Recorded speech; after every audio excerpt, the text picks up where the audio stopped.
I'm Dr. Mercola. I started Mercola.com, a website, about 11 years ago now, and the intention of the website was to provide information. The mission, which is to provide people with education, information, and resources so we can change the whole paradigm that is killing hundreds of thousands of people every year because they don't have access to the truth.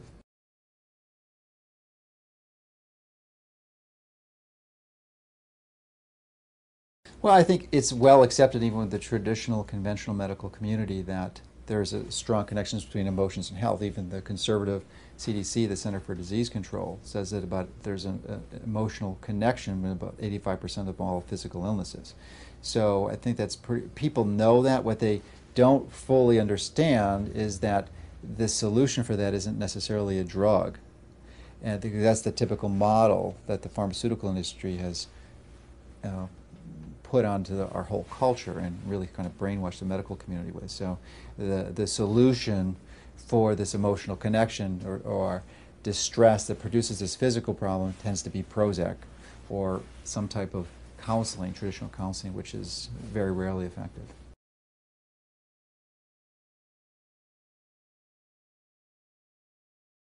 No, I think EFT is very safe. It's almost impossible to hurt someone with it. So there's a little danger.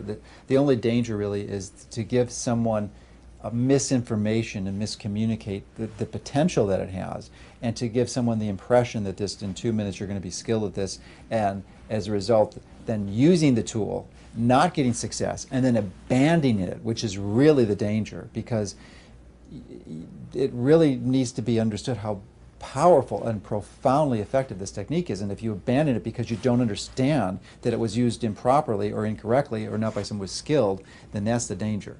But there's no danger other than it not working.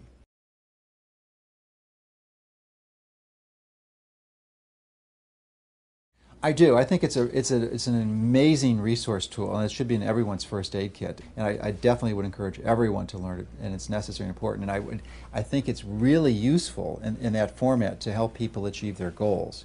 But it does require a little deeper understanding as to what typically blocks you from achieving your goals, which is usually some type of belief that was instilled by a parent or a teacher or a preacher, and that is given you this block to fulfilling that goal. So if you can have the insights to understand where that block is, great. If not, then certainly getting a consultant to help you understand where that is. But if you understand and you can tap on it, or just even positive affirmations to achieving what it's amazingly powerful. And I think everyone should be doing it. And most people really aren't, I mean, they may have goals in their mind, but it's very few people actually write them down. And once you write them down and you regularly review it, and I say at least monthly, all your goals, and you can apply EFT with that, it's profoundly powerful. I mean, it is just manifested literally miracles in my own life. So.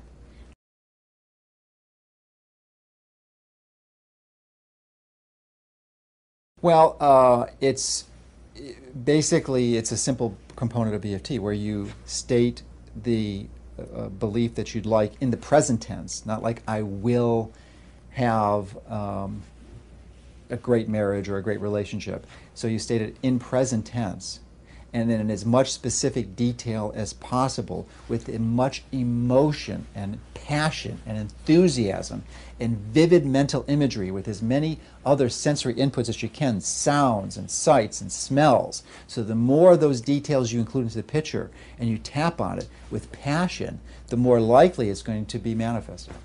Let me just add another component to this, and that is that so you say it like I mentioned it, or you do that process, but then you also acknowledge, this is a key part, the negative disbeliefs that you have. So even though I don't feel I can do this, or you acknowledge that, and then you say the positive. So it's combining both of those, and not trying to deceive or fool your brain, but just saying that, and that combination, I think, tapping on those points is just profound.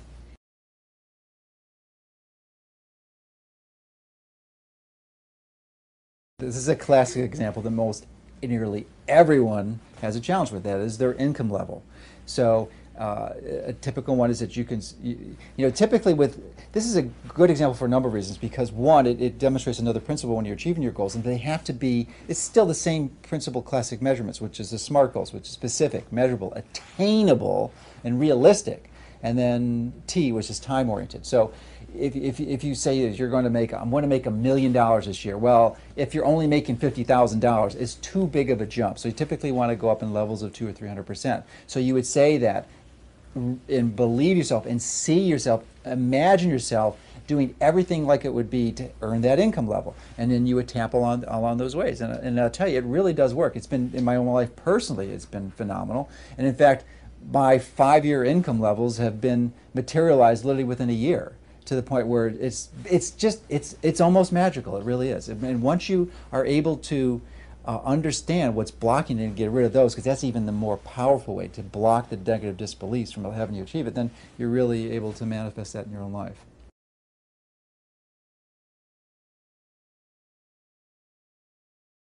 My first exposure to EFT was through a woman who helped me get over the negative TFT, or the thought field therapy precursor I had to this, and it was related to a personal relationship. And I asked her explaining to me that I was having challenges finding a relationship, and then she very insightfully and intuitively understood that my challenge was not deserving, which apparently is a real big problem in this area. So once I started tapping on that specific issue of not deserving, then literally within 1 week, this most amazing relationship happened, which before I wasn't happening for years. So to me, that was pretty remarkable, personally.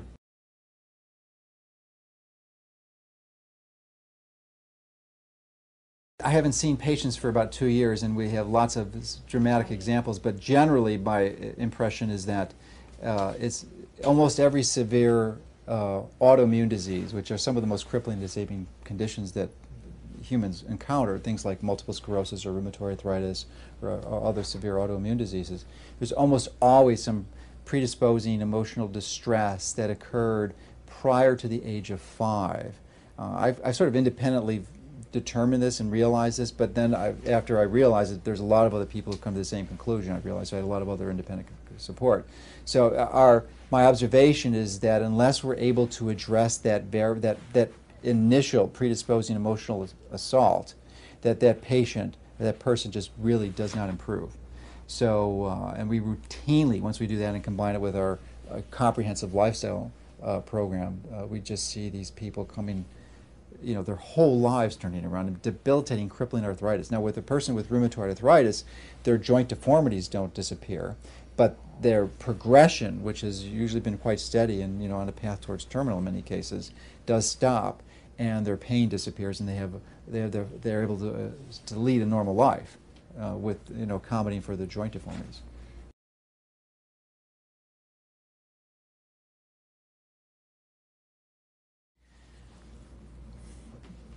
Actually, I don't really have great explanations for it. Truthfully, it's just a miracle of the human body, and I'm not sure. The closest person I know that would probably provide a really great explanation would be Bruce Lipton, but even it's just a guess. I don't think anyone scientifically figured it out. It's just the most astonishing, most remarkable observation that something could switch this quickly. My guess probably is like Bruce is saying, is that there is some type of manipulation or emotional influence of the genetic expression of genes that is going on, and they can instantly switch it on or off. The challenge, though, sometimes, I think it's even beyond that. I think it's a physics, it's an energetic component that we don't really truly understand, because the shift is so instant in some cases and so dramatic and so remarkable. I can't even see genetic manipulation working this fast, because it would take some time. It's like swallowing a pill. It's going to take some time to affect. But this is nearly instantaneous most of the time. It's just shocking. And I don't have an answer for it. I just am grateful that it exists.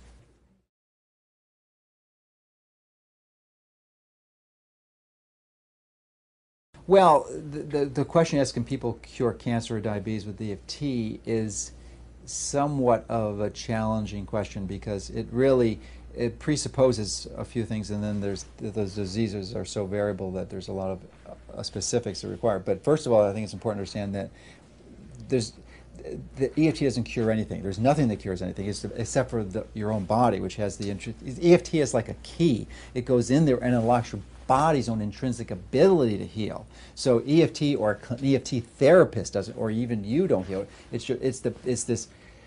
It's the universal intelligence, this God force, this spirit within us that does it. It's just activated by EFT. So that's a key. Now, with respect to cancer or diabetes, many of the challenges or the factors that contribute to disease are lifestyle changes. So if you can use EFT as a tool and a resource to help you change your lifestyle, like stop smoking or start exercising or stop eating foods that are bad for you and help you reduce your weight. So if you implement those, that the lifestyle changes alone will help. So it has an indirect way of doing it. But then, of course, it can do direct ways if you get rid of the emotional component. So usually it's never, it's real uncommon for it, EFT by itself to be work, unless there's a specific emotional thing. But if it's a severe chronic illness, there's almost a number of factors and variables that are enter into the equation. So it's unwise just to rely on simply using EFT. As just treat the emotional conditions, but using it to help you change the lifestyle would be very helpful.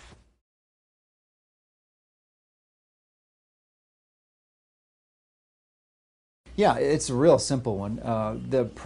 I've actually personally benefited from the types of therapies that allow you to see as you improve vision as you age. Because typically in the mid 40s or so, most of us have a decrease in our visual acuity to the point where we need to wear reading glasses in dark situations or for small print.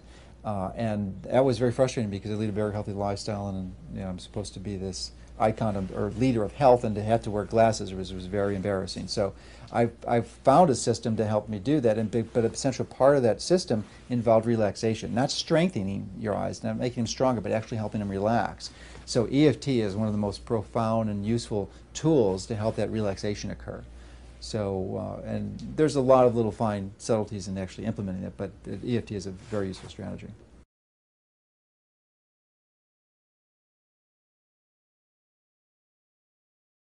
Well, that's the way EFT does work on an emotional, but certainly that's the way its effects are manifested is through the physical system.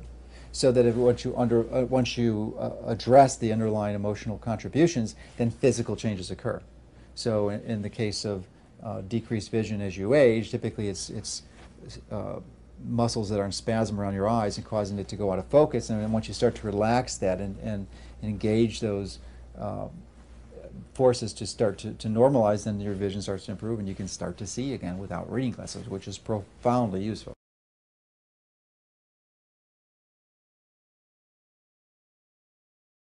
Well, I think the best advice would be to just hold your skepticism and just believe, that it works, because it's just a general principle in life, and I think the video "The Secret" is a good example of expanding on that principle. Is that if whatever you believe and consistently focus and put your intention on, you tend to manifest in your life. So if you're going and starting your experience and believing that this is a bunch of hogwash, it isn't going to work, well, guess what? That's going to be a self-fulfilling prophecy. And it won't work because you get what you think. So if you can somehow just abandon your disbelief temporarily and give it a chance, I mean, it's the most amazing thing you'll ever encounter.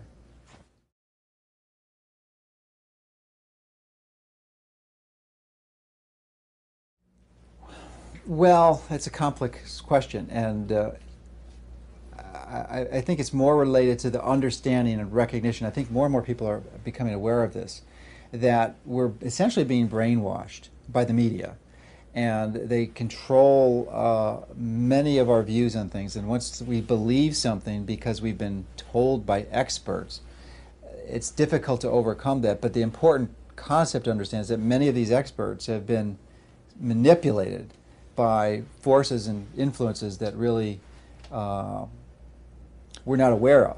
And because of that, they create this disbelief. So it's just understanding that you may have beliefs, and due to factors and forces that you're unaware of. So if you can just be open, that's the key thing, just to be open to the possibilities, you will be very surprised at what can happen. And I think the more people we can raise our consciousness to understand that that's a possibility, the better we're going to be.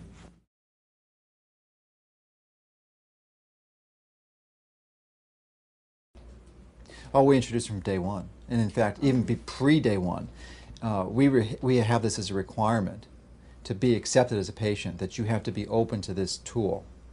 And about the only exceptions we make are someone who might be an advanced EFT therapist or seen a skilled therapist, and then they make that exclusion. But if I don't care if a person's been in psychotherapy for 25 years, they still need to have initial consultations with our EFT therapist until we're convinced that that's not an issue. But it's even before day one they start.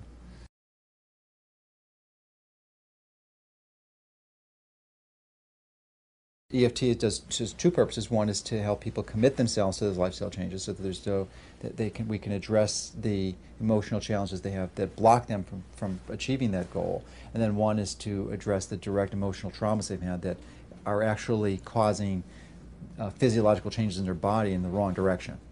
So once we remove those barriers, then the body is allowed to heal the way it was designed to.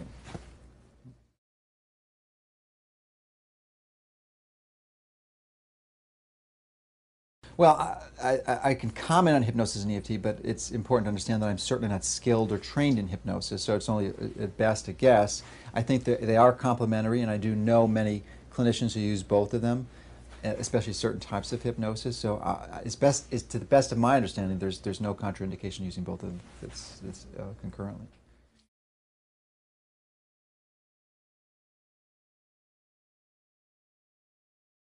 Yeah, I know what you mean. The challenge with it is that how EFT works relative to talk therapy is that or why does EFT work? I don't know the specific reasons why, other than it's tapping on these meridians and it's this powerful positive affirmations in conjunction with acknowledging the negative components. It's the proof is in the pudding. You can talk all you want, or you can EFT, and you will see very clearly that there's a dramatic, massive difference between the two. So, yeah, talk therapy might feel good, but it's not going to resolve people's challenges like phobias and physical dysfunctions like EFT would.